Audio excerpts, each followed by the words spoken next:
बच्चों, मेरा नाम है मोहित और आपका स्वागत है हमारे यूट्यूब चैनल हिस्ट्री चैंपियन में। तो जैसा कि आप जानते हो, आपका जो पेपर होने वाला है state and local government public administration का, कौन सा जो पब्लिक एडमिनिस्ट्रेशन का जो पेपर होगा, एमडीसी का। कौन सा पेपर होगा?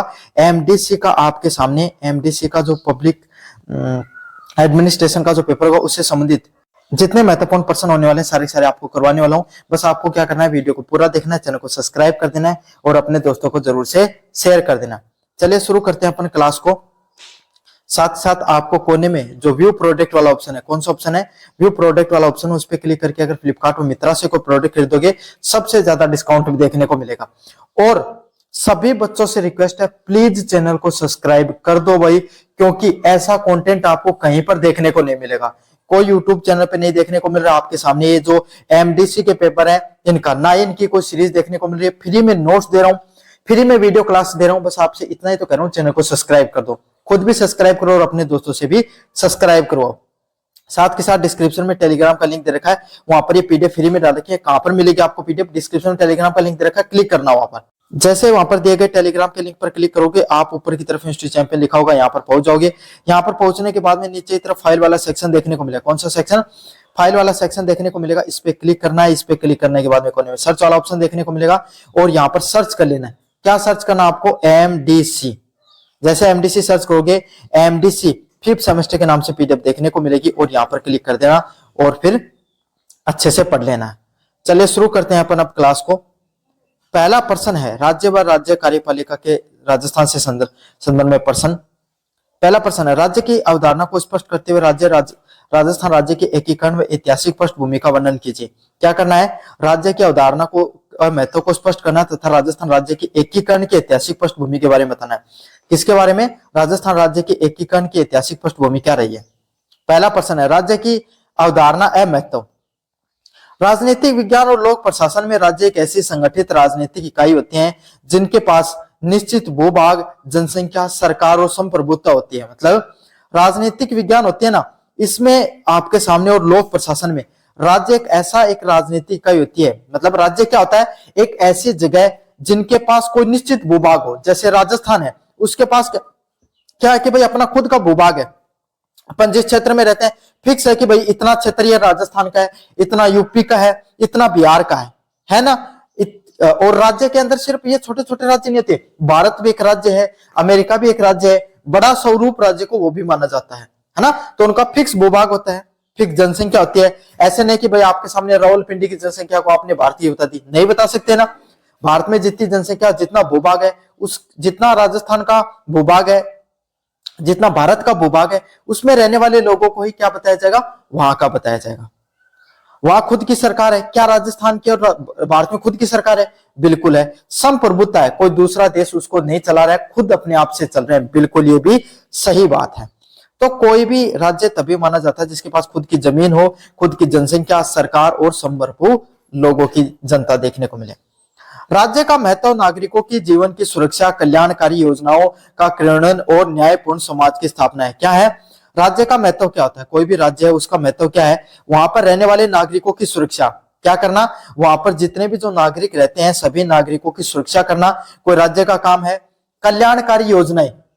कल्याणकारी योजनाएं कौन सी योजनाएं होती हैं? वो योजनाएं जो आपके सामने क्या करती हैं, कोई भी राज्य में रहने वाले लोगों को आपके सामने प्रोत्साहित करें जीवन में आगे बढ़ने के लिए, और उनका जो योजनाओं का क्रियान्वयन करना और न्यायपूर्ण तरीके से समाज की स्थापना करना। कैसे समाज की स्थापना करना? न्यायपूर्ण। एक समाज है जहां पर सभी लोग मिलजुल कर रहे, इस प्रकार समाज की स्थापना करना किसका काम है? एक राज्य का काम होता है। राज्य के संदर्भ में, जो राजस्थान के संदर्भ में राज्य प्रशासन का अर्थ यहाँ की विशिष्ट भौगोलिक और सांस्कृतिक परिस्थितियों के अनुरूप शासन का संचालन करना है।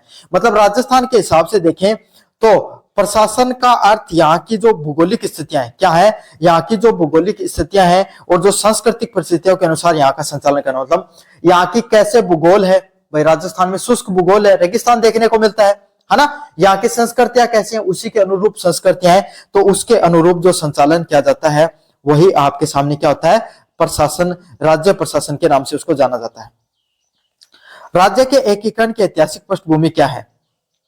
आजादी के पहले राजस्थान 19 रियासतों, 3 ठिकानों व 1 केंद्र शासित प्रदेशों में बटा हुआ था। मतलब राजस्थान आजादी से पहले उसमें कितनी हुआ करती थी? 19 रियासतें। क्या होती थी? 19 अलग अलग प्रकार की रियासतें देखने को मिलती थी। 3 ठिकाने, 3 बड़े बड़े ठिकाने और एक केंद्र शासित प्रदेश अजमेर व मारवाड़ में बटा हुआ था। एक बहुत बड़ा भूभाग हुआ करता था अजमेर में मारवाड़ का, उसमें बटा हुआ होता था। इसका एकीकरण एक जटिल प्रक्रिया थी। राजस्थान को एक करना बहुत मुश्किल काम था। 18 मार्च 1948, 1 नवंबर 1956 के बीच में 7 चरणों में हुई। मतलब राजस्थान को एकीकरण करने में काफी समय लगा, बहुत सारा समय लगा भाई। एक समय में राजस्थान एकीकरण नहीं हुआ, क्योंकि आप देखो 19 अलग अलग प्रकार की तो रियासतें हुआ करती थी इनमें। समझ में आ गई? तो ये डेट बड़ी इंपॉर्टेंट है। 18 मार्च 1948 से लेकर 1 नवंबर 1956 तक इसको क्या किया गया? एकीकृत किया गया। एकीकरण की बात करें, सबसे पहले आता है मत्स्य संघ। कौन सा संघ? मत्स्य संघ। तो मत्स्य संघ 1948 में एकीकृत किया गया, जिसमें अलवर, भरतपुर, धौलपुर व करौली का विलय हुआ। कौन सा भाई? अलवर, भरतपुर, धौलपुर और करौली जैसे जो आपके सामने जो छोटे छोटे जिले हैं, रियासतें होती थी, उनको एक जगह किया गया। फिर पूर्वी राजस्थान में 9 रियासतों का संघ, जो छोटी छोटी 9 रियासतें हुआ करती थी, जो पूर्वी राजस्थान है ना, अब उधर वाले क्षेत्र को किया गया। फिर संयुक्त राजस्थान में उदयपुर का विलय। 1948 में संयुक्त राजस्थान का निर्माण हुआ, उसमें क्या क्या? उदयपुर को भी विलय करा दिया। फिर 1949 में क्या हुआ? 1949 में क्या हुआ? आपके सामने वृहद राजस्थान का निर्माण हुआ, जिसमें कौन सा आपके सामने संघ को मिलाया? जयपुर, जोधपुर, बीकानेर और जैसलमेर जैसी बड़ी रियासतों का विलय हुआ। क्या हुआ? वृहद राजस्थान का। कौन से राजस्थान का? वृहद, बड़े राजस्थान का आपका विलय हुआ, जिसमें जयपुर, जोधपुर, बीकानेर और जैसलमेर जैसी जो बड़ी बड़ी रियासतें हुआ करती थी, उनको एकीकृत किया गया। क्या किया गया? एकीकृत करके एक जगह मिला दिया गया। इसी दिन 30 मार्च को राजस्थान दिवस मनाया जाता है। क्या किया जाता है? इसी दिन आपके सामने जो 30 मार्च है, कौन सी डेट है? 30 मार्च को क्या मनाया जाता है? राजस्थान दिवस के रूप में मनाया जाता है। किस दिन के रूप में मनाया जाता है? राजस्थान दिवस के रूप में उसको मनाया जाता है। अच्छा प्रश्न है। फिर संयुक्त वृहद राजस्थान से क्या हुआ? संयुक्त वृहद राजस्थान का निर्माण हुआ, जिसमें मत्स्य संघ का विलय। और जो मत्स्य संघ है ना, जिनको एकीकृत किया गया था, पहले जो मत्स्य संघ 1948 में एकीकृत किया गया था, उसको भारत में विलय करा दिया, राजस्थान में उसका विलय करा दिया। पहले तो अलग अलग बटी हुई थी रियासतें, इनको एक करके एक संघ बनाया गया था। फिर राजस्थान संघ बना 1950 में, इसमें सिरोही, आबू, दिलवाड़ा को छोड़कर आपके सामने विलय हुआ और पुनः गठित राजस्थान को 1956 में देखने को मिला। अजमेर, मारवाड़ा, आबू, दिलवाड़ा, सुनेल, टप्पा का विलय करके वर्तमान राजस्थान का, मतलब 1956 में आपके सामने राजस्थान के जो जो भूभाग बचा हुआ था, उसको भी एक जगह क्या कर दिया गया? मिला दिया गया। समझ में आ गया? तो आपको ये 7 भागों में कैसे मिला? सबसे पहले मत्स्य संघ 1948 में मिलता है, जिसमें अलवर, भरतपुर, धौलपुर व करौली का विलय होता है। फिर पूर्वी राजस्थान में 9 रियासतें मिलती हैं। संयुक्त राजस्थान में उदयपुर का विलय होता है। वृहद राजस्थान में जयपुर, जोधपुर, बीकानेर, जैसलमेर की जो बड़ी रियासतें मिलती हैं। संयुक्त वृहद राजस्थान में मत्स्य संघ का विलय होता है। राजस्थान संघ में सिरोही, आबू, दिलवाड़ा का विलय होता है। तो इस प्रकार से आपके सामने क्या हुआ? धीरे धीरे जो अलग अलग छोटे छोटे आपके सामने जो रियासतें थी, उनका विलय देखने को मिला। राजस्थान का एकीकरण सरदार वल्लभ भाई पटेल की दूरदर्शिता का परिणाम है। तो आपको पता है, राजस्थान ने पूरे भारत के अंदर सभी लोगों को विलय कराया। किसके द्वारा? सरदार वल्लभ भाई पटेल का बहुत बड़ा योगदान रहा। किसका? सरदार वल्लभ भाई पटेल हैं, उनका बहुत बड़ा योगदान था आपके सामने राजस्थान की जो अनेक जो आपके सामने रियासतें हैं, उनको एकीकृत करने में, जिसमें विभिन्न रियासतों को एक प्रशासनिक सूत्र में बांधकर एक सशक्त राज्य का निर्माण किया गया। क्या किया गया? जिसमें जो अलग अलग प्रकार की रियासतें होती थी, उनको प्रशासनिक सूत्र में बांधकर क्या किया गया? एक मजबूत और सशक्त राज्य का निर्माण किया गया। तो यह था आपके सामने जो राजस्थान के एकीकरण से संबंधित प्रश्न। कैसा लगा जरूर से आपके सामने कमेंट बॉक्स में बताना। चलिए यूनिट नंबर 2 की तरफ अगर अपन बढ़े, सचिवालय, जिला प्रशासन और आरपीएससी से संबंधित। चलिए अगले वाला प्रश्न है, राजस्थान सचिवालय व निर्देशालय के मध्य में संबंधों की व्याख्या कीजिए। क्या करना है आपको? राजस्थान सचिवालय और निर्देशालय के मध्य में जो अलग अलग प्रकार के संबंध होते हैं, उनके बारे में अपन विस्तार से पढ़ेंगे। राज्य प्रशासन में सचिवालय, निर्देशालय की 2 महत्वपूर्ण इकाई होती है। क्या होती है? राज्य का जो प्रशासन होता है ना, उसमें सचिवालय और निर्देशालय 2 अलग अलग प्रकार की इकाई होती है। सचिवालय नीति निर्माण का केंद्र होता है। क्या होता है? जो सचिवालय होता है ना, उसका काम क्या होता है? वो अलग अलग प्रकार की नीतियों का निर्माण करता है। क्या करता है, अलग अलग प्रकार की नीतियों का निर्माण करता है, जबकि निर्देशालय नीतियों को क्रियान्वयन करने का, जमीनी स्तर पे लागू करने का काम करता है। क्या क्या काम होता है भाई, सचिवालय नीतियों का निर्माण करता है और निर्देशालय क्या करता है, नीतियों को जमीनी हकीकत देने का काम करता है, जमीनी स्तर पर लागू करने का काम करता है। सचिवालय यह राज्य की राजस्थान राज्य कोई भी राज्य होता है उसकी राजधानी में स्थित होता है। सचिवालय कहां पर देखने को मिलता है, सेक्रेटरीट क्या होती है भाई, जितने भी जो मंत्री परिषद होते हैं या विधानसभा होती है उससे संबंधित आपके सामने जो कार्य होते हैं ना उनको मदद करने में काम करती है।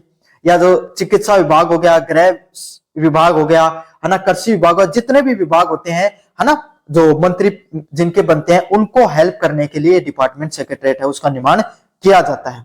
इसका प्रमुख मुख्य सचिव होता है। इसका प्रमुख कौन होता है, जो मुख्य सचिव होता है ना वो आपके सामने इसका प्रमुख होता है। या सचिव और मंत्री बैठकर राज्य की योजनाओं और नीतियों का खाका तैयार करते हैं। यहाँ पर क्या होता है, एक तो सचिव और मंत्री ये आपस में मिलकर बैठकर क्या करते हैं, जो राज्य होते हैं ना उनकी अलग अलग प्रकार की जो नीतियां होती हैं, कैसे, जैसे चिकित्सा मंत्री है और चिकित्सा सचिव का जो विभाग का सचिव है वो मिलकर तैयार करेंगे कि हमें कौन कौन सी योजनाएं उनको लागू करना चाहिए ताकि जनता की ज्यादा से ज्यादा मदद हो सके। इनका मुख्य कार्य सरकार के को परामर्श करना और विधायी कार्यों को सहायता करना है। इनका सचिवालय में रहने वाले लोगों का क्या काम है, सचिवालय में रहने वाले लोगों को काम यही है कि जो सरकार है, गवर्नमेंट है, उनको परामर्श करना, समझ में आ गया, सरकार और विधायी कार्यों में सहायता करना। तो यहाँ पे जो सचिव बैठा रहता है या आपके सामने और जो आपके सामने बड़े बड़े पद के अधिकारी बैठे रहते हैं वो वहां पर संबंधित जो सरकार होती है उसको राय देने का काम करते हैं। राय क्या, सारी नीतियों का निर्माण यही करते हैं, समझ में आ गया।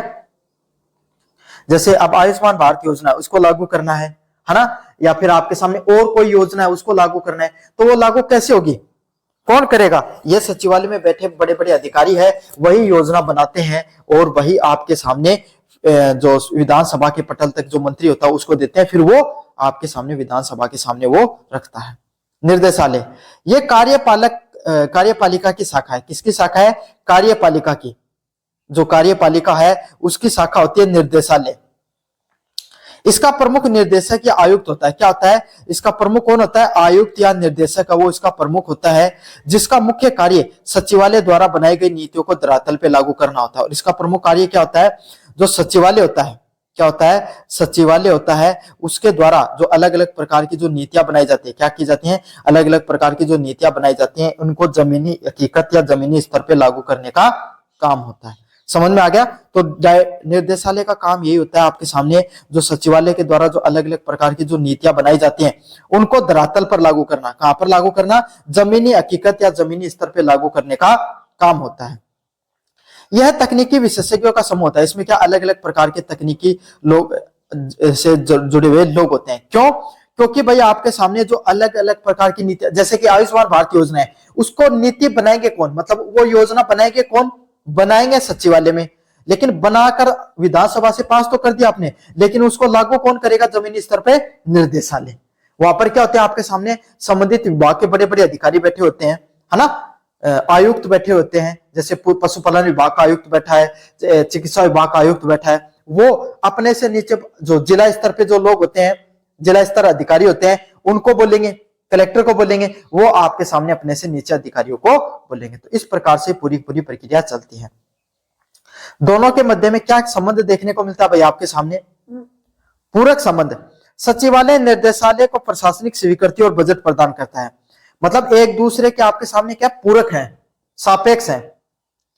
सचिवालय निर्देशालय को प्रशासनिक स्वीकृति और बजट प्रदान करता है। सचिवालय क्या करता है, जो निर्देशालय होता है उसको स्वीकृति और बजट देने का काम करता है। सचिवालय है ना, वो ये समझ लो बड़ा पद, बड़ा प्रशासनिक बड़े प्रशासनिक अधिकारी वहीं पर बैठते हैं। वो क्या करते हैं, निर्देशालय को प्रशासनिक स्वीकृति देते हैं कि भाई तुम्हें ये नीति को धरातल पे लागू करना है, और उन्हें बजट भी देने का काम करते हैं। जबकि निर्देशालय फील्ड की जानकारी और तकनीकी डेटा सचिव तक जमीन पर भेजता है। निर्देशालय का काम क्या है, जो योजना है, जैसे आयुष्मान भारत योजना है, उसको जमीनी हकीकत पे क्या वो सही से लागू हो रही है, नहीं हो रही है, कितना बजट की जरूरत है, कहां कहां पे नए हॉस्पिटल बनाने हैं, कौन कौन से हॉस्पिटलों में लागू करनी है, कहां कहां कमियां है, जमीनी हकीकत पे क्या चल रहा है उसको कौन बताता है, निर्देशालय। सचिवालय क्या करता है, उस योजना को बनाने का काम करता है। ये तो बता देगा कि इन यहाँ पर जरूरत है। अब सचिवालय देखेगा कि उनको लागू करना है या नहीं करना है। विभाजन, सचिवालय को लाइन और निर्देशालय को स्टाफ एजेंसी के रूप में देखा जाता है। क्या होता है, जो सचिवालय होता है उसको लाइन के रूप में देखा जाता है और जो निर्देशालय होता है उसको स्टाफ एजेंसी के रूप में, मतलब जितने जो अधिकारी होते हैं स्टाफ के वो यहीं पर बैठते हैं तो उसको स्टाफ एजेंसी के रूप में देखा जाता है।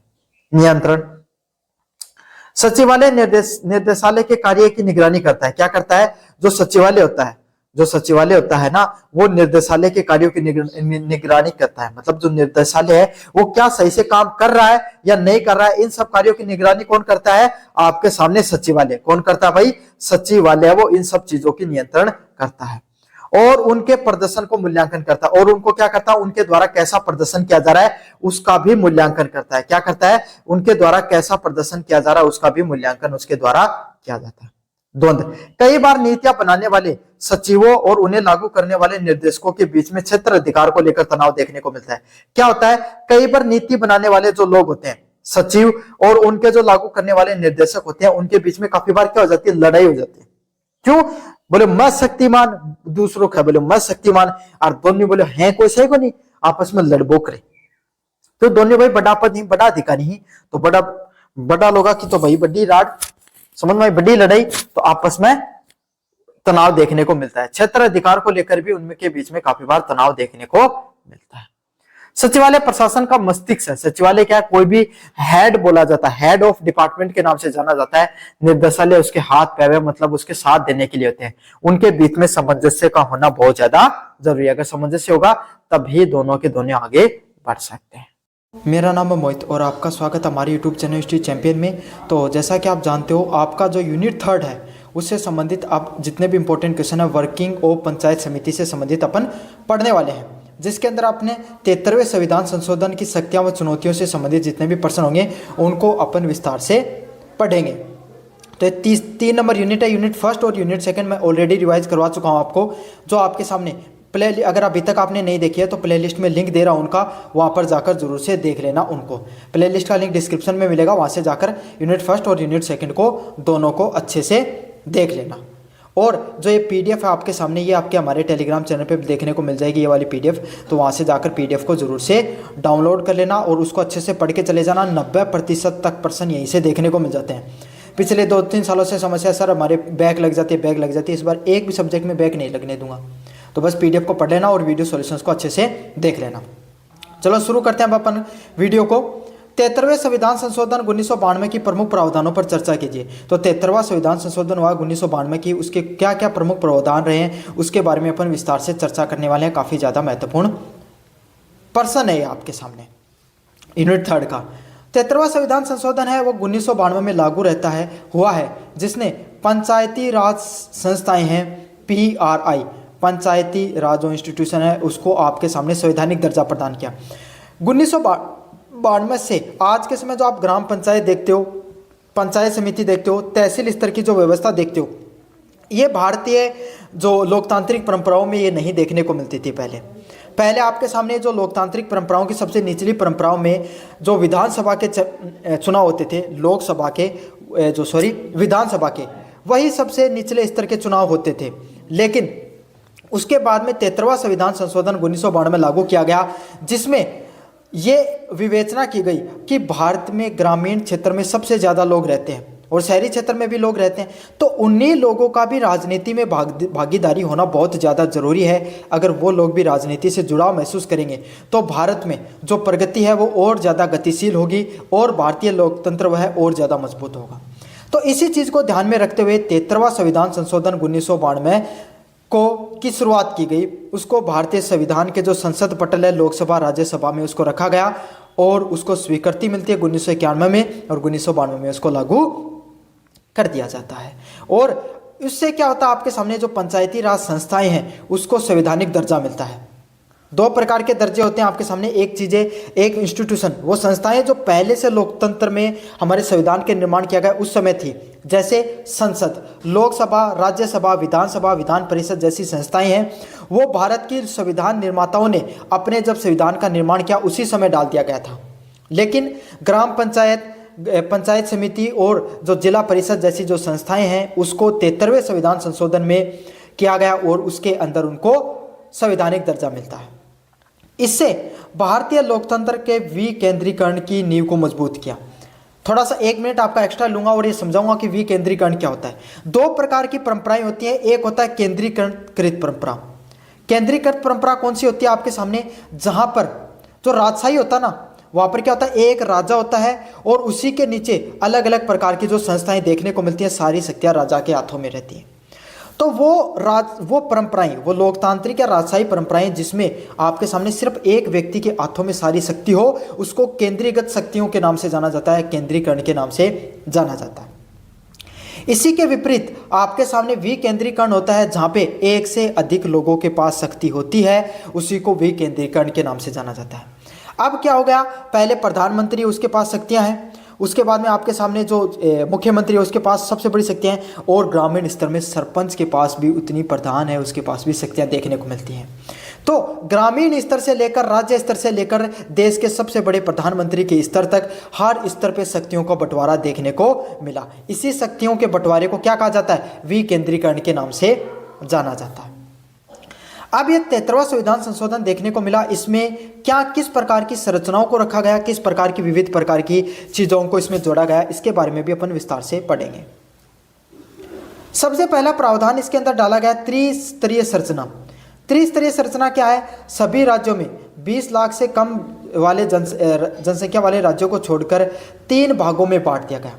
ऐसे राज्य जिसमें 20 लाख से कम जनसंख्या है, उसमें आपके सामने जो पंचायती राज व्यवस्था को लागू नहीं किया गया, क्योंकि वो खुद बहुत छोटे हैं, उन्हें इतनी ज़रूरत नहीं है। लेकिन जहाँ पे 20 लाख से ज़्यादा जनसंख्या देखने को मिली जिस राज्य में, उसको 3 भागों में बांट दिया गया उसकी पंचायती राज व्यवस्था को। सबसे निचले स्तर में आता है ग्राम, गांव होता है, समझ में आ गया। गांव के अंदर ग्राम पंचायतों का निर्माण किया गया, जिसका मुखिया सरपंच होता है। फिर बहुत सारी ग्राम पंचायत गांवों को मिलाकर क्या बनता है आपके सामने, खंड या ब्लॉक, समझ में आ गया। ब्लॉक पे निर्माण किया गया आपको पंचायत समिति का, जिसके बारे में अपन विस्तृत रूप से अध्ययन कर रहे हैं इस विषय में। और फिर आपके सामने जो जिले पर निर्माण किया गया जिला परिषद का। तो इस तरीके से आपके सामने 3 अलग अलग भागों में इनको बांटा गया, जहां पे पंचायतों की एक समान व अनिवार्य जो प्रणाली है उसको स्थापित किया गया, जहाँ पे पंचायती स्तर पे एक समान व अनिवार्य त्रिस्तरीय जो प्रणाली है उसको इसमें लागू किया गया। समझ में आ गया। तो 3 स्तर मैंने आपको समझा दिए हैं और तीनों की अपनी अपनी विकेंद्रित लोकतांत्रिक परंपराओं के तहत शक्तियां देखने को मिलती हैं। अगले वाला पॉइंट है सीधा चुनाव व निश्चित कार्यकाल। पंचायतों के सभी स्तरों पर सदस्यों का चुनाव अप्रत्यक्ष होगा। मतलब इसमें सबसे मुख्य बिंदु यही जोड़ा गया कि पंचायती राज में जितने भी सदस्य होंगे उनका प्रत्यक्ष चुनाव होगा। बहुत महत्वपूर्ण पॉइंट है। सबसे पहले पर बात करें, आप जब ग्राम पंचायतों का जो चुनाव होता है तो क्या आप अपने सरपंच को चुनते हो, खुद चुनते हो या नहीं चुनते हो? आप सभी कहोगे सर बिल्कुल हम चुनते हैं, हमारे गांव में ग्राम पंचायत में सरपंच का चुनाव होता है, पंच का चुनाव होता है, तो हम खुद वोट देकर उनको चुनाव करते हैं। तो ये पहले स्तर पे होता है ग्राम पंचायत का चुनाव। फिर पंचायत समिति पे शायद आपको पता है नहीं पता, अपने पिताजी से, अपने दादाजी से, या जो राजनीति से जुड़े हुए व्यक्ति हैं, या आप भी अगर आप वोट देते हो तो आपको पता चलेगा जिस दिन ग्राम पंचायत के चुनाव होते हैं उसी दिन जो आपके सामने जो पंचायत समिति के भी चुनाव होते हैं। 10,000 के वोट, 20,000 के वोट जिनको बोला जाता है, पंचायत समिति के सदस्यों के नाम से चुना जाता है। वो भी प्रत्यक्ष रूप से चुने जाते हैं, जनता उनका निर्वाचित करते हैं। जिस दिन आपके सामने सरपंच के चुनाव होते हैं उसी दिन पंचायत समिति के और जिला परिषद के चुनाव भी देखने को मिलते हैं आपके सामने। वहीं पर आपके सामने पंचायत समिति में, ग्राम पंचायत में आपके सामने चुनाव होता है किसका, सरपंच का। पंचायत समिति में जो पंचायत समिति के सदस्य हैं वो चुनाव करते हैं प्रधान का। समझ में आ गया। तो आपने सुना ना, प्रधान शब्द काफी पॉपुलर है। वो कहां से निकल कर आया आपके सामने, पंचायत समिति का मुखिया होता है, उसको प्रधान के नाम से जाना जाता है। यदि समिति समय से पहले भंग हो जाती है तो 6 महीने के भीतर चुनाव करना अनिवार्य होता है। चाहे सरपंच के चुनाव हो, चाहे आपके सामने पंचायत समिति के चुनाव हो। अगर समय से पहले, अगर जो प्रधान है या आपके सामने जो पंचायत समिति का सदस्य है, पंच हो गया, सरपंच हो गया, वो किसी प्रकार की कानूनी दांवपेच में फंस जाता है, भ्रष्टाचार में पाया जाता है, या फिर शारीरिक व मानसिक रूप से असक्षम है, जो इस लोकतांत्रिक जो पद है उसको निभाने में असक्षम है, तो क्या हो जाता है, उसको हटा दिया जाता है, भंग कर दिया जाता है। उस जो चुनावी परंपरा जो उस व्यक्ति को पद से हटा दिया जाता है और उसके बाद में 6 महीनों में फिर से चुनाव करवाना क्या माना गया है, अनिवार्य माना गया है। अगले वाले पॉइंट की तरफ आप बढ़े, आपके सामने आरक्षण भी दिया गया है। SC ST जनसंख्या के अनुपात आपके सामने आरक्षित की गई है। मतलब जिस तरीके से आपके सामने MLA और MP के चुनाव में आपके सामने SC और ST अनुसूचित जाति व अनुसूचित जनजाति की जो सीटें उनको आरक्षित की जाती हैं, उसी तरीके से आपने सुना होगा सरपंच के चुनाव में अक्सर कि ये तो इस बार SC की सीट है, इस बार ST की सीट आई है, इस बार OBC की सीट है, इस बार जनरल की सीट है। तो जनसंख्या के अनुपात के अनुसार से सीटों को आरक्षित किया जाता है। सभी स्तर की महिलाओं के लिए 1/3 सीटों को आरक्षित किया जाता है। मतलब अगर कुल 300 ग्राम पंचायत हैं तो 100 सीटें आपके सामने महिलाओं को जाएंगी, 200 सीटें पुरुषों को, और उसमें भी अलग अलग जातिगत चीज़ें देखने को मिलती हैं। SC ST OBC और जनरल के हिसाब से सीटों को बंटवारा होता है। और SC की सीट है तो उस पर SC का कैंडिडेट लड़ेगा, ST की सीट है तो ST का कैंडिडेट लड़ेगा, जनरल की सीट है तो जनरल का कैंडिडेट लड़ेगा, और अगर OBC की सीट है तो OBC का कैंडिडेट लड़ेगा। क्लियर और नोट?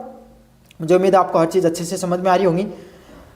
राज्य चुनाव आयोग, इन सब चुनावों को जिस तरीके से आपके सामने राष्ट्रीय चुनाव आयोग है वो लोकसभा, राज्यसभा, विधान परिषद और विधानसभा के चुनाव करवाने के लिए जिम्मेदार होता है, उसी तरीके से अगर जो सबसे निचली जो संस्थाएं हैं, लोकसभा, ग्राम पंचायत, पंचायत समिति, जिला परिषद और जो नगरीय जो चुनाव होते हैं जिसमें मेयर का चुनाव होता है, उसका चुनाव कौन कराता है? कंपटीशन की दृष्टि से भी इंपॉर्टेंट क्वेश्चन है। कौन कराता है आपके सामने?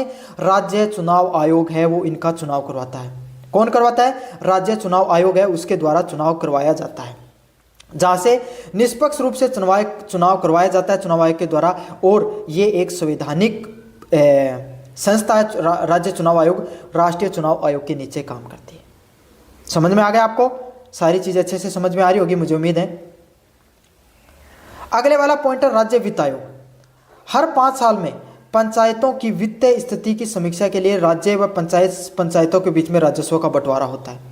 आप सुनते होंगे कि भाई इस बार हमारी ग्राम पंचायत को 5 करोड़ का, 10 करोड़ का, 15 करोड़ का, इस हिसाब से हमें पैसे का बंटवारा देखने को मिला है।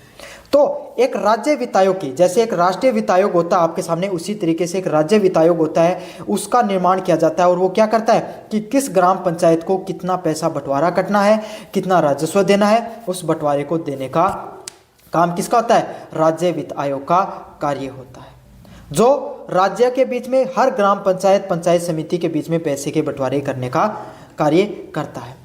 अच्छा, इस राजस्व को बंटवारे के लिए सिफारिशें देने हेतु इस आयोग का गठन किया जाता है।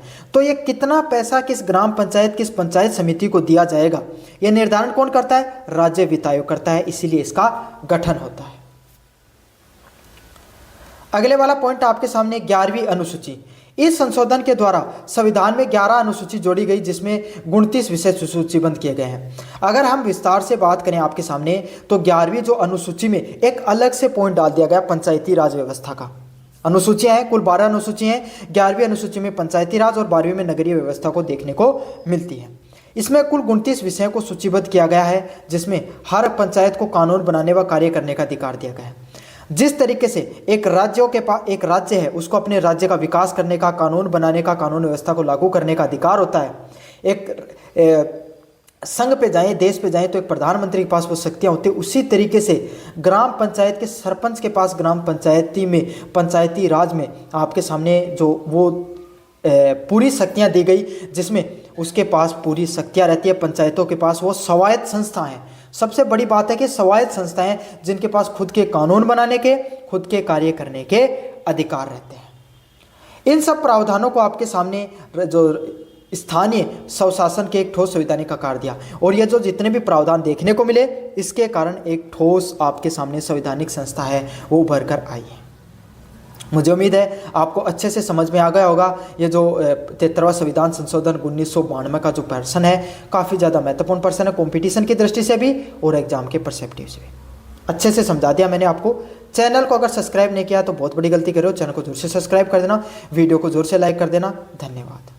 मेरा नाम है मोहित और आपका स्वागत है हमारे यूट्यूब चैनल हिस्ट्री चैंपियन में। तो जैसा कि आप जानते हो, आपका जो पेपर होने वाला है वर्किंग ऑफ पंचायत समिति के कार्य, उससे संबंधित मैं कंप्लीट रिवीजन करवा रहा हूँ। उसमें आपके समय अपन पढ़ रहे हैं यूनिट नंबर 3 और यूनिट नंबर 3 का जो सबसे महत्वपूर्ण पर्सन है, पंचायत समिति की शक्तियाँ एवं कार्य, पावर एंड फंक्शंस के विस्तार के बारे में अपन बात करेंगे।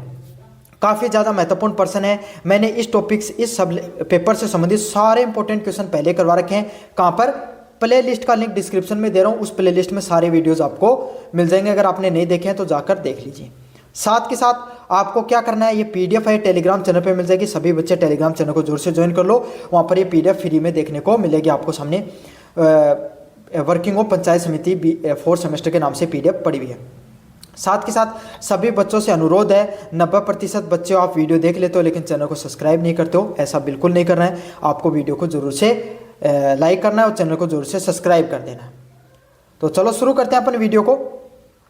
पंचायत समिति की शक्तियों और कार्यों का मुख्य उद्देश्य ब्लॉक स्तर पर प्रभावी शासन को विकास को बढ़ावा देना है।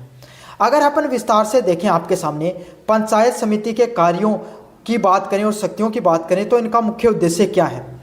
अपन बहुत गहराई में जाते हैं तो अपन को समझ में आती है पंचायत समिति के जो मुख्य शक्तियाँ वो कार्य हैं वो क्या है। ब्लॉक स्तर पे जो आप ब्लॉक स्तर देखने को मिलता है, जो खंड होता है, मैंने बताया था ना, छोटी छोटी गाँवों को मिलकर ग्राम पंचायत बनती है और जो अलग अलग प्रकार की जो 30, 40, 50, 60 ग्राम पंचायतों को मिलाकर एक खंड, एक ब्लॉक का निर्माण होता है। और ब्लॉक पर निर्माण किसका किया जाता है? पंचायत समिति का निर्माण किया जाता है, जिसका मुख्य उद्देश्य यह है कि ब्लॉक स्तर पर एक प्रभावी शासन और विकास को बढ़ावा देना। मतलब ब्लॉक स्तर पे आपके सामने एक अच्छे शासन है, प्रभावी शासन है, उसको लागू किया जाए और विकास है उसको बढ़ावा दिया जाए। मतलब ब्लॉक स्तर पे एक जो शासन प्रणाली है उसको विस्तृत शासन प्रणाली को लागू किया जाए और विकास को बढ़ाने के लिए कार्य किया जाए। ये शक्तियां आपके सामने जो पंचायत समिति की जो शक्तियां होती हैं वो कुल कौन सी अनुसूची में दी गई है? 11 अनुसूची में कुल 29 शक्तियों के बारे में बताया गया है। समझ गया? तो संविधान के जो 11वीं अनुसूची है उसमें पंचायत समिति की सारी शक्तियों के बारे में बताया गया है। क्या क्या है इनके बारे में अपन विस्तार से देखेंगे, सारी की सारी शक्तियों के बारे में। पहला है विकास नियोजन। पंचायत समिति अपने ब्लॉक के लिए वार्षिक और पंचवर्षीय विकास योजनाएं तैयार करती है। जो पंचायत समिति होती है वो क्या करती है, अपने ब्लॉक के लिए और अपने जो अपना ब्लॉक होता है, जो खंड होता है, उसमें पूरे वर्ष के लिए 5 वर्षीय योजनाओं का निर्माण करती है। 5 वर्ष के लिए आपके सामने जो 5 वर्ष के लिए पंचायत समिति है उसका क्या होता है, उसका गठन होता है। तो इसीलिए वो जिस प्रकार से पहले भारत में पंचवर्षीय योजनाएं देखने को मिलती थी राष्ट्रीय स्तर पे, अब तो वो योजना आयोग को भंग करके नीति आयोग को लागू कर दिया गया है। लेकिन अभी भी जो पंचायत समितियां होती हैं वहाँ पर 5 वर्ष के लिए पंचायत समिति का गठन होता है और 5 वर्ष में जो प्रधान हो गए आपके सामने, पंचायत समिति के सदस्य हो गए, जो सरपंच हो गए, वो कुछ एजेंडों के साथ, कुछ घोषणाओं के साथ जिन्होंने अपनी जनता से वादे किए थे उनको पूरा करने के लिए, उन विकास योजनाओं को लागू करने के लिए, उन्होंने जो वादे किए थे उनको लागू करने के लिए वो क्या करते हैं, आपके सामने 5 वर्ष की योजना तैयार करते हैं, जिसमें ग्राम पंचायतों की जो योजनाएं होती है उनको क्या किया जाता है, समेकित किया जाता है, जिसमें सारी की सारी जो ग्राम पंचायत होती हैं उनकी जितनी भी योजनाएं होती हैं उनको सारों को क्या किया जाता है, इकट्ठा करके एक जगह जोड़ लिया जाता है। जहाँ पे सभी ग्राम पंचायतों के भाई एक जो पंचायत समिति की मीटिंग होती है, इसमें सभी सरपंचों को, जितने पंचायत समिति के सदस्यों को पूछा जाता है कि भाई आपके कहाँ कहाँ समस्या है, आपके किस खंड में कौन सी विकास योजना लागू करनी है, और इसी हिसाब से उसी मीटिंग में एजेंडे तैयार किए जाते हैं, विकास परियोजनाओं को तैयार किया जाता है। अगले वाला प्रश्न की बात करें, योजनाओं का क्रियान्वयन करना।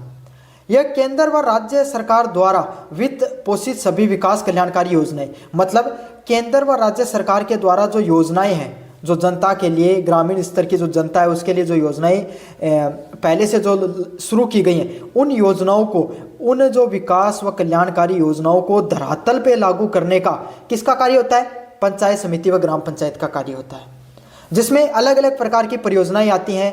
जैसे कृषि परियोजनाएं होगी आपके सामने, जिसमें जो बीज का वितरण करना, उर्वरकों का वितरण करना, कोई नई स्कीम आई है जिसमें आपके सामने जो किसानों को मुआवजा देना हो गया, फसल बीमा योजना हो गई।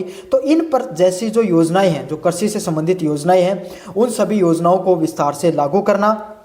स्वास्थ्य को से संबंधित योजना, ग्रामीण स्तर में आंगनबाड़ी, स्वास्थ्य समुदाय केंद्र, जो आपके सामने ग्राम जो शहरी स्तर पे, शहर में काफ़ी बार जो गांव के अंदर 2-3 गांव पे एक बड़ा अस्पताल होता है आपके सामने, है ना, उसको अस्पताल के सभी चीज़ों की जिम्मेदारी पंचायत समिति के अंतर्गत होती है।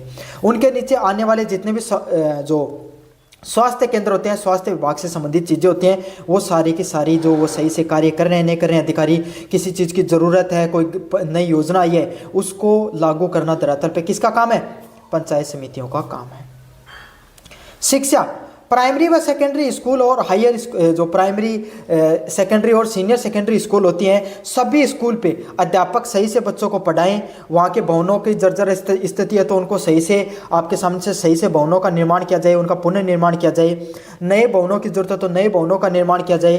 टीचर अध्यापक है, बच्चों को अच्छे से शिक्षा दे रहे हैं नहीं दे रहे हैं, इन सब चीज़ों पर भी पूर्ण रूप से क्या किया जाता है? शिक्षा को भी सही से शिक्षा विभाग से संबंधित चीज़ों को भी सही से लागू करना धरातल पे किसका काम है? पंचायत समिति का काम है। साथ के साथ बीपीएल और आपके सामने ग्रामीण आवास योजनाएं हैं, उन जैसी ग्रामीण आवास योजनाओं को धरातल पे लागू करने का कार्य किसका? आपके सामने सभी परियोजनाओं को धरातल पे लागू करने का किसका कार्य होता है? पंचायत समिति है, उसका कार्य होता है। ये एक प्रकार की नोडल एजेंसी के रूप में कार्य करती है। नोडल एजेंसी कौन सी एजेंसी होती है? वो एजेंसी जो उसको लागू भी करती है, उनके लिए पैसा भी आवंटित करती है, और वो कार्य सही से हो रहे हैं नहीं हो रहे हैं उनको धरातल पे जांच करने का भी कार्य करती है।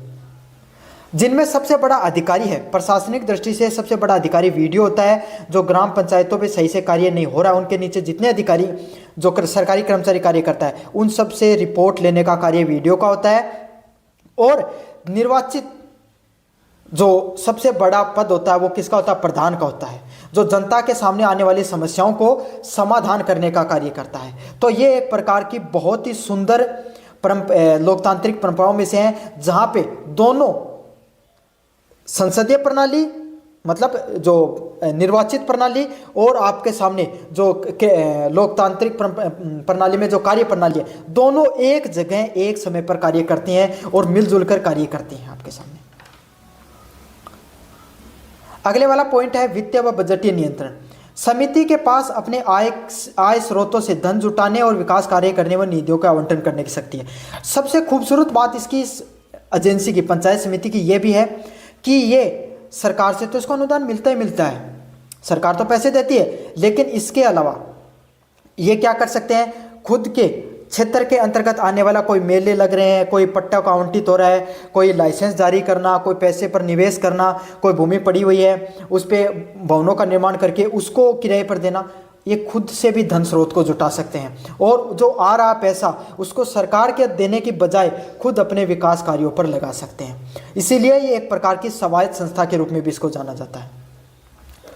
साथ के साथ ये ग्राम पंचायतों के बजटों की समीक्षा व अनुमोदन भी करती है। बहुत महत्वपूर्ण पॉइंट है। जो ग्राम पंचायत होते हैं उसमें सरपंच के द्वारा, उसमें जो सरकारी कर्मचारी होता है ग्राम सेवक, वो उनको कितना बजट आवंटित किया गया। जैसे सड़क बनाई गई 30 लाख रुपए की, और सरपंच ने क्या किया? 20 लाख रुपए की बना दी और 10 लाख रुपए उसने कहीं भ्रष्टाचार कर दिया। तो वो पैसा सही जगह पे लगा या नहीं लगा है, उसको जो बजट है उसकी समीक्षा करने का कार्य कौन करते हैं? आपके सामने ये वित्त है। और जो बजट नियंत्रण की जो संस्था होती है, कौन? पंचायत समिति। समझना, खुद पैसे भी जुटा सकती है, विकास कार्य में भी लगा सकती है। ग्राम पंचायतों का पैसा, बजट वो दिया गया था, उन्हें वो सही जगह लगाया नहीं लगाया, इसकी समीक्षा करने का कार्य किसका होता है? ग्राम जो पंचायत समिति है उसी का होता है। मुझे उम्मीद है आपको अच्छे से सारी चीज़ें समझ में आ रही होंगी। अगले वाला पॉइंट है पर्यवेक्षण और समन्वय। ये अपने अधिकार क्षेत्र में आने वाली ग्राम पंचायतों को कार्य का पर्यवेक्षण करती है। क्या करते हैं? आपके सामने इनके नीचे जितनी ग्राम पंचायत आ रहे हैं उनमें सड़क निर्माण हो गया, साफ सफाई हो गई, जो ग्राम पंचायतों जितने भी कार्य होते हैं आपके सामने, भवन निर्माण हो गया, इसके लिए पैसा आवंटित किया जाता है, मनरेगा का पैसा हो गया, वो सही से लागू हो रहा है नहीं लागू हो रहा है, धरातल पे उसका सुपरविजन किया जाता है। मतलब जैसे मनरेगा है, मनरेगा का जितना मतलब मनरेगा के लिए समझ लो जो किसी ग्राम पंचायत को 10 लाख रुपए दिए गए, तो 10 लाख रुपए वो सही से धरातल पे लागू है नहीं लागू है वो देखा जाता है। उसके बाद उसका बजट है वो आगे आवंटित किया जाता है। तो ना सिर्फ ये उनकी समीक्षा करती है, समीक्षा अलग चीज़ है, समीक्षा क्या होती है? देखना कि कहीं गलती तो भ्रष्टाचार तो नहीं हो रहा है। और पर्यवेक्षण मतलब क्या होता है? आपके सामने वहां पर जाकर, धरातल पे जाकर, जिस समय कार्य चल रहा है उस समय जाकर देखो कि वो सही से हो रहा है नहीं हो रहा, उसको पर्यवेक्षण के नाम से बोला जाता है। और समीक्षा जो काम हो चुका है उसके बाद में उसकी समीक्षा करना कि वो सही हुआ है गलत हुआ, उसको समीक्षा बोला है। दोनों में अंतर है, लेकिन दोनों ही काम पंचायत समिति के अंतर्गत आते हैं, ताकि वह कुशलता और नियमों के अनुसार कार्य हो सके। ग्राम पंचायत वो सही से कार्य कर सके, नियमों के अनुसार कार्य कर सके, इसीलिए सब चीजें किया जाता है। अलग अलग प्रकार के जो आपके सामने सरकारी विभाग हैं, कृषि स्वास्थ्य के जो स्वास्थ्य अधिकारियों के बीच में समन्वय स्थापित करने का कार्य होता है। यह क्या करते हैं? अलग अलग प्रकार के जो सरकारी विभाग हैं, जैसे जिसमें कृषि स्वास्थ्य से संबंधित अधिकारी हैं, उनके बीच में समन्वय स्थापित करने का भी कार्य किया जाता है। भाई अलग अलग डिपार्टमेंट है, जैसे कृषि से संबंधित डिपार्टमेंट है, स्वास्थ्य से संबंधित जो डिपार्टमेंट है, तो दोनों को मतलब कृषि की वजह से कुछ स्वास्थ्य से संबंधित अगर कोई दिक्कतें आ रही हैं तो क्या कर सकते हैं भाई? दोनों डिपार्टमेंट आपस में बैठकर उस पर काम कर सकते हैं। या कृषि क्यों, ग्राम पंचायत का कोई अधिकारी हो, चाहे जो और कोई अधिकारी हो, पंचायत समिति का कोई अधिकारी हो, सबके बीच में वो वहाँ पर बैठ सकते हैं। अलग अलग ग्राम पंचायतों के लोग, उनके बीच में अगर कोई मतभेद है उसको भी रिजोल्व कर सकते हैं। अगले वाला पॉइंट आपके सामने सामुदायिक सेवाएं। ये सार्वजनिक सड़कें, पुलियां, पेयजल योजनाएं व सामुदायिक स्वास्थ्य केंद्रों का निर्माण करने का कार्य किसका होता है? पंचायत समिति का होता है। पंचायत समिति का काम सिर्फ सर्वेक्षण, समीक्षा करने का, बजट आवंटन का ही काम नहीं होता है, बल्कि ये खुद भी सार्वजनिक सड़कों का निर्माण करना, अपने क्षेत्र में आने वाली पुलियों का निर्माण करना, पेयजल योजना कि हर लोग, सभी लोगों को स्वच्छ पेयजल पानी मिले, सामुदायिक स्वास्थ्य केंद्र होते हैं उनका निर्माण करना, सारे का सारे काम किनका है? पंचायत समिति का ही कार्य होता है।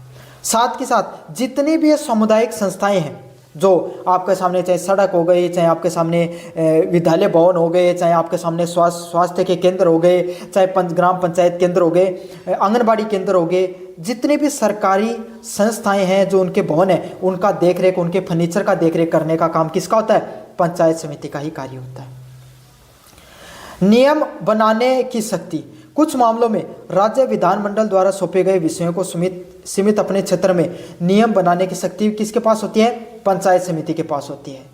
अलग अलग प्रकार के जो राज्य विधानमंडल होते हैं उनमें जो नियम बनाने की शक्ति भी किसके पास देखने को मिलती है? पंचायत समिति के पास ही देखने को मिलती है। इन शक्तियों का प्रयोग प्रधान की अध्यक्षता में व वीडियो की जो प्रशासनिक सहयोग से किया जाता है। तो मैंने बताया सरकारी कर्मचारियों में कार्य प्रणाली की दृष्टि से वीडियो सबसे बड़ा अधिकारी होता है। निर्वाचित क्षेत्रों के आधार से प्रधान सबसे बड़ा अधिकारी होता है। दोनों अपने सहयोग से सबसे बड़े अधिकारी हैं। इन दोनों के सहयोग से ये योजनाएं हैं उसको सही से क्रियान्वित किया जाता है। मुझे उम्मीद है पंचायत समिति के जितने भी जो कार्य हैं और जो उनकी शक्तियाँ हैं उसके बारे में आपको विस्तार से पता चल गया होगा। और अन्य वीडियो देखने हैं तो चैनल को जोर से सब्सक्राइब कर देना, वीडियो को जोर से लाइक कर देना। धन्यवाद।